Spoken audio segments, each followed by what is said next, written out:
जैसा कि मैं अपने पिछले 2 वीडियो में आपको बता चुका हूं कि इम्तियाज़ जलील साहब जहां से खड़े हुए हैं इलेक्शन में पूर्व औरंगाबाद से, वहां पर इनके ख़िलाफ़ ही 28 मुसलमान खड़े हो गए हैं इनको हराने के लिए।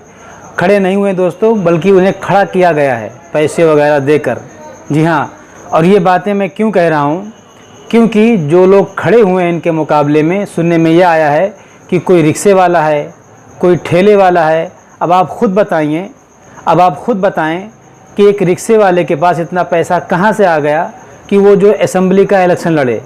इससे क्या पता चला कि वो खड़े नहीं हुए हैं, बल्कि उन्हें खड़ा किया गया है इम्तियाज़ जलील साहब को हराने के लिए। अब यहाँ पर मैं रुककर जो उन लोगों से कहना चाहता हूँ जो लोग इम्तियाज़ जलील के सामने खड़े हुए हैं, कि क्या आप लोग पिछले 10 सालों से ये नहीं देखते कि कितना जुल्म और सितम हो रहा है आप लोगों के साथ? आए दिन क्या कुछ हो रहा है हिंदुस्तान में। क्या आप लोग अंधे हैं? आप लोगों को दिखाई नहीं देता है? फिर भी आप लोगों ने चंद रुपयों के लिए, चंद पैसों के लिए अपने ईमान का सौदा कर दिया, अपने कौम का सौदा कर दिया। और दोस्तों, वहीं पर से एक ख़बर ये भी निकल कर आई है कि वहाँ पर औरंगाबाद ईस्ट में जहाँ पर इम्तियाज़ जलील साहब खड़े हैं, वहाँ पर 2 शिवसेना के कैंडिडेट खड़े थे, मगर उसमें से एक कैंडिडेट ये कहकर पीछे हट गया कि अगर हम यहाँ दोनों खड़े होंगे तो हमारा वोट बटेगा और इस तरह कोई मुसलमान जीत जाएगा। देखा, ये है उनकी सोच, और एक है हमारी कौम की सोच। इसी हवाले से दोस्तों, इम्तियाज़ जलील साहब का एक बयान आया है जिसमें उन्होंने जो है उन लोगों को पैगाम दिया है जो इनके ख़िलाफ़ खड़े हुए हैं और जो इनको वोट देने वाले हैं, उन सब को एक बहुत ही बेहतरीन पैगाम दिया है।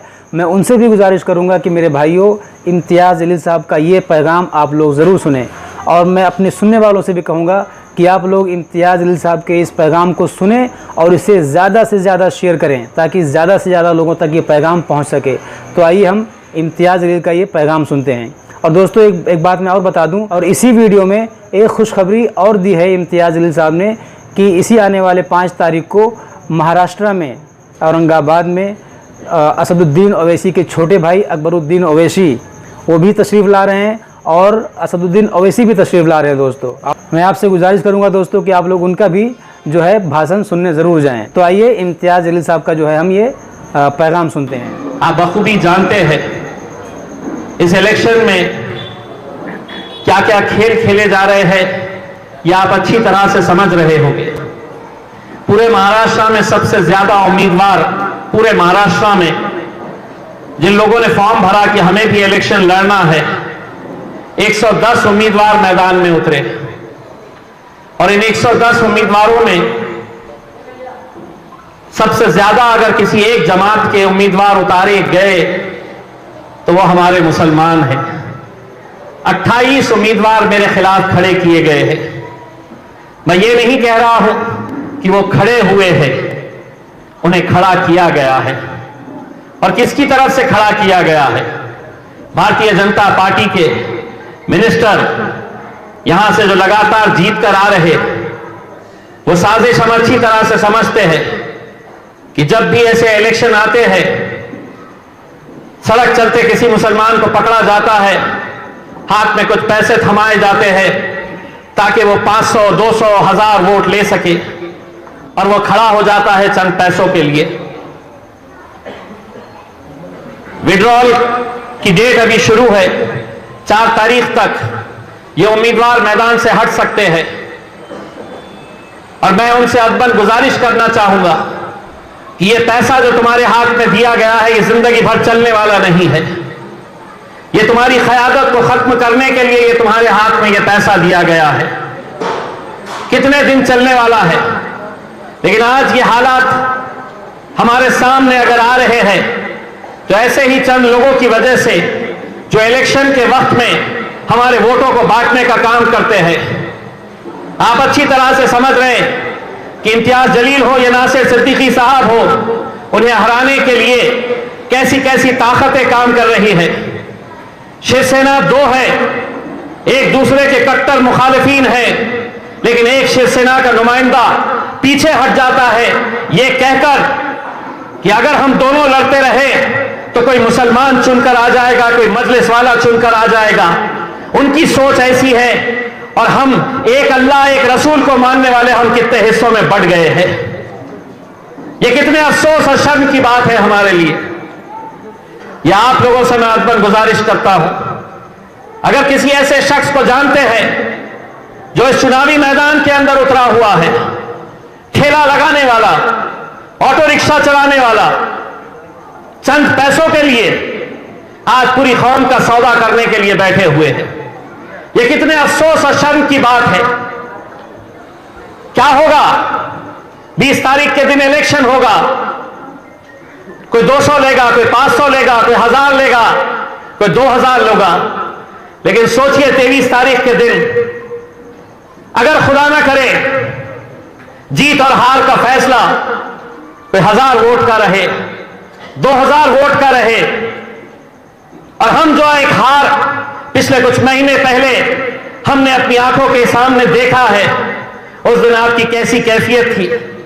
उस दिन सिर्फ औरंगाबाद की आवाम की कैसी कैफियत थी ऐसा नहीं है, पूरे हिंदुस्तान की नजरें लगी हुई थी कि औरंगाबाद के महाराष्ट्र के अंदर इकलौती एक मुसलमान आवाज को कैसे खत्म किया गया था। यही साजिशें रचकर 23 तारीख के दिन जब नतीजे आए, और खुदा न करे ऐसा हो कि नासिर सिद्दीकी हो या इम्तियाज जलील हो, 1000 से हम हार रहे हैं, और उस हार के अंदर किसी गैरों का हाथ नहीं रहेगा, हमारा ही अगर हाथ रहेगा, तो सोचिए उसका भुगतान हमें 5 साल इंतजार करना पड़ेगा। 5 साल के बाद फिर इलेक्शन आएगा। जिसने लाख रुपया, 50,000, 25,000 रुपये लेकर खड़ा हुआ है, उसे कोई फर्क नहीं पड़ेगा, क्योंकि वो तुम्हारा सौदा करने के लिए चंद पैसे लेकर खड़ा किया गया है भारतीय जनता पार्टी के उम्मीदवार के जरिए। कहीं ना कहीं अब वक्त आया है हम मुसलमानों को यह समझने का कि अगर हम ऐसे ही बढ़ते रहे, ऐसे ही साजिशों का शिकार होते रहे, तो आज महाराष्ट्र से इकलौती एक मुसलमान आवाज जो असदुद्दीन अवैसी के साथ अल्हम्दुलिल्लाह आप लोगों की वजह से 2019 के अंदर मुझे मौका मिला था 5 साल वहां पर जाकर आपकी नुमाइंदगी करने का। हारने के बाद भी हम पीछे नहीं हटे, हारने के बाद भी हम कमजोर नहीं हुए। जब हमारे नबी करीम सल्लल्लाहु अलैहि वसल्लम के खिलाफ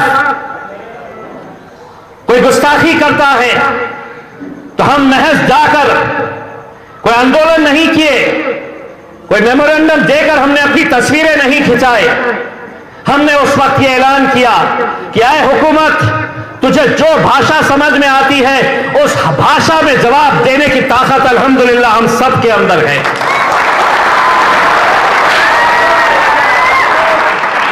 हिंदुस्तान की तारीख के अंदर इतना बड़ा जुलूस अपने नबी के लिए, अपने रसूल की मोहब्बत के लिए शायद 75-76 सालों के अंदर हिंदुस्तान के अंदर कहीं निकाला गया हो।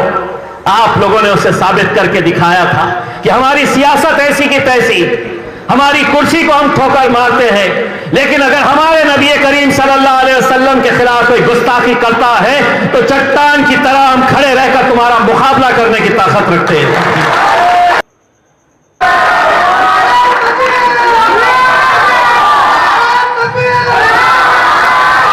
मेरे भाई, मैं आप लोगों से सिर्फ इतनी अदबन गुजारिश करता हूं, 20 तारीख के दिन इलेक्शन है। मैं जब पैदल दौरा कर रहा था, बहुत सारे बुजुर्ग लोग मुझे मिले हैं। कुछ बातें मैं आपको बताना चाहता हूं। अगर किसी के घर में 85 साल 85 इयर्स 85 साल के कोई बुजुर्ग है, आपकी दादी, आपके नाना, आपके दादा अगर कोई है, तो मेहरबानी करके उनका वोटर कार्ड आप मतीन साहब और उनकी टीम को दीजिए। उन्हें 20 तारीख तक वोट डालने के लिए किसी बूथ पर जाने की जरूरत नहीं है। अगर उनके पोलिंग बूथ के ऊपर उनके पास जो वोटर कार्ड है, अगर उसके ऊपर उम्र उनकी 85 साल के ऊपर है, तो उस कार्ड के जरिए जो गवर्नमेंट के अधिकारी है वो आपके घर में आएंगे और उस बुजुर्ग शख्स का वोट वो घर में डाल सकते हैं। अगर कोई अपाहिज है जो चल नहीं सकता है, हाथ माजूर है, पैर से चल नहीं सकता है, बिस्तर पे है, अपाहिज हो गए हैं, तो ऐसे लोगों के लिए भी यह सुविधा मौजूद है ऐसे अगर कोई इस इलाके के अंदर जो चल नहीं सकते हैं, जो अपाहिज है, जो माजूर है, उनकी भी जानकारी इस ऑफिस के अंदर दीजिए। हम ये इंतजाम करेंगे कि उनके घर पे आके, वहां पर सरकारी अधिकारी घर पे आकर उनका वोट ले सकते हैं। एक और बात, गरीब बस्तियों में इलेक्शन से कुछ दिन पहले कुछ दलाल आते हैं, आपका कार्ड लिया जाएगा कि हमको आपका इलेक्शन कार्ड दे दो, हमको आपका आधार कार्ड दे दो। आपको किसी जगह पर ले जाया जाएगा, आपके हाथ पे इंक लगा दी जाएगी और उसके बदले में आपको या तो 300 रुपये दिए जाएंगे या 500 रुपये दिए जाएंगे, या अगर बहुत हराम की दौलत है तो 1000 रुपया आपको दिया जाएगा। मैं तमाम नौजवानों से, मेरे शेर दिल नौजवानों से नारे गांव के, अगर कोई ऐसी हिम्मत करता है वहीं उठा के पटक दो। कोई अगर ऐसा खेल खेलने के लिए आ रहा है, आप लोग चौकीदार बन जाओ, जिम्मेदार बन जाओ कि कोई अगर ऐसा इस तरह का खेल खेलने के लिए आएगा, लोकसभा इलेक्शन के वक्त गरीब बस्तियों में जाकर हजारों वोट शिवसेना भारतीय जनता पार्टी को इसी तरह से दिए गए। आपके इलाके में भी आ सकते हैं, आपके इलाके में भी यह साजिश की जा सकती है। तो तमाम बुजुर्गों से, नौजवानों से मैं आपको यह अपील करूंगा कि आप लोग चौकन्ने रहिए। और एक बात यह कहना चाहता हूं कि जब मेरी हार हुई थी, मुझे बहुत सारे नौजवान बच्चे मिलकर रोते थे और मुझसे ये कहते थे कि इम्तियाज भाई, हमने पटाखे लाकर रखे थे। बच्चे कहते थे कि हमने रंग लाकर रखे थे, हरा रंग खेलेंगे। मुझे आज भी याद है कि एक छोटा सा बच्चा हरसूल इलाके का, जब नतीजा आया तो बिलक बिलक कर रो रहा था। उसके बाप ने उस बच्चे को मेरे पास लेकर आया और उन्होंने मुझसे कहा कि मेरा बच्चा रात में जब सो गया था, सुबह नतीजे आने वाले थे, तो छोटी सी प्लास्टिक की थैली के अंदर हरा रंग तकिए के नीचे रखकर सोया था कि मुझे नींद में से उठकर ये हरे रंग के साथ मुझे खेलना है। एक बच्ची छोटी बिस्तर के ऊपर पतंग रखकर सोई थी कि कल हमें पतंग उड़ने का यहां पर खुशी मनानी है करके। हमने मेहनत किए है मेरे भाई, लेकिन अल्लाह की मर्जी थी और अल्लाह की मर्जी के बगैर कोई चीज नहीं मुमकिन। अल्लाह ने यह फैसला लिया तो यकीनन हो सकता है कि आने वाले वक्त के लिए कुछ और उससे अच्छा होने वाला हो। और अच्छा क्या हो सकता है?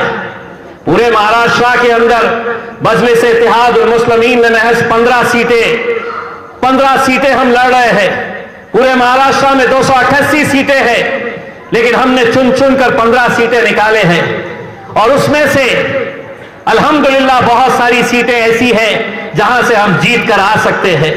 मैं बार बार उन लोगों से कहता था कि हमें ले लो साथ में, हमें भारतीय जनता पार्टी को हराना है, हमें ले लो साथ में, लेकिन उन्होंने लिया नहीं हमें। अगर आप लोगों का साथ रहा, 23 तारीख के दिन इंशाअल्लाह वो दिन भी आ सकता है कि जिनकी चौखट पर हम गए थे वो हमारी चौखट के ऊपर आएंगे कि हमारा साथ दो। हमें हुकूमत बनानी है, हमारा साथ दे दो। बस यही आप लोगों से इल्तिजा करने के लिए आया हूं। वोट बटेंगे तो हम हुकूमत में नहीं आ सकते, वोट बटेंगे तो हम कभी जीत नहीं सकते हैं मेरे भाई।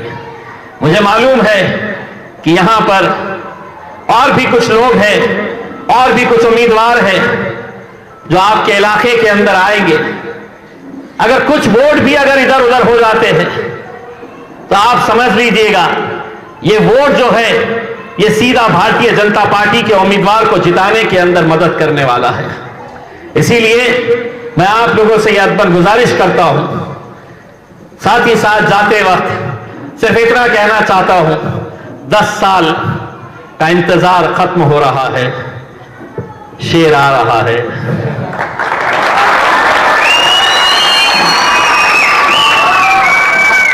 5 तारीख के दिन मगरिब की नमाज के बाद इंशाअल्लाह अकबर बादशाह की आमद होने वाली है।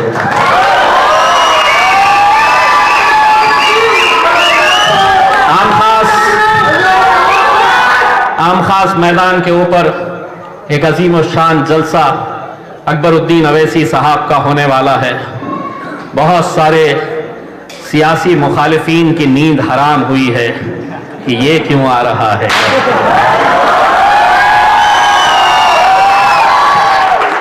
उनकी नींद और खराब कर देता हूं। उसके 3 दिन के बाद बड़ा शेर भी आने वाला है। आप तमाम लोगों से मैं अपील करता हूं कि आम खास मैदान के ऊपर सिर्फ अकेले मत आइएगा। हमने खवातीन के लिए भी वहां पर इंतजाम करके रखे हैं। हमारी माओं को, हमारी बहनों को, अपने घर की मस्तूरात को जरूर वहां पर लेकर आए, क्योंकि हम समझते हैं कि आप तो रास्ते के ऊपर निकलकर लड़ते हैं, भिड़ते हैं, लेकिन हमारी कामयाबी उन हमारी माओं और बहनों की दुआओं के बगैर मुमकिन नहीं होती है। वो शिद्दत से हमारे लिए दुआएं करती है, रोजे रखती है, एहतिकाफ में कितने लोग बैठते हैं। इसीलिए 5 तारीख के दिन आप खुद भी आइए, अपने घर की हमारी माएं और बहनों को भी साथ में लेकर आइए, और इंशाअल्लाह जिन जिन लोगों ने आज से कुछ महीने पहले रंग लाकर घर पे रखा था, 23 तारीख के दिन इंशाअल्लाह जश्न जरूर मनाएंगे। आप तो आप लोगों ने सुना।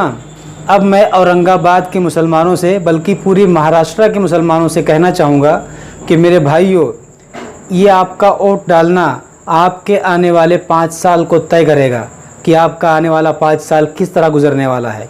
इसलिए बहुत सोच समझकर अपना वोट डालें और उसी पार्टी को वोट डालें जो आपके और हमारे हक की बात करता हो, और सबसे बढ़कर हमारे और आपके प्यारे आका सल्लल्लाहु ताला अलैहि वसल्लम की इज़्ज़त की जो बात करता हो, आप उसे वोट डालें। क्योंकि आप देखें किस तरह आए दिन हमारे और आपके आका की शान में गुस्ताखियाँ करते रहते हैं, भोंकने वाले भोंकते रहते हैं। तो मेरे भाइयों, बहुत सोच समझ कर आप वोट डालें। अगर इस तरह से आप टुकड़ों में बट जाएंगे तो फिर याद रखें, ना आपकी कहीं सुनवाई होगी, ना कोई आपका आवाज़ उठाने वाला होगा। और इम्तियाज़ जलील को तो आप लोग जानते ही हैं कि किस तरह वो हमारे हक़ की बात करते हैं। तो दोस्तों, आज के लिए इतना ही। हम फिर मिलेंगे आपसे अगली वीडियो में। जब तक आप लोग अपना ख्याल रखें, और इस वीडियो के बारे में आपका क्या ख्याल है कमेंट बॉक्स में अपनी राय ज़रूर दें। अस्सलामु अलैकुम व रहमतुल्लाहि व बरकातहू।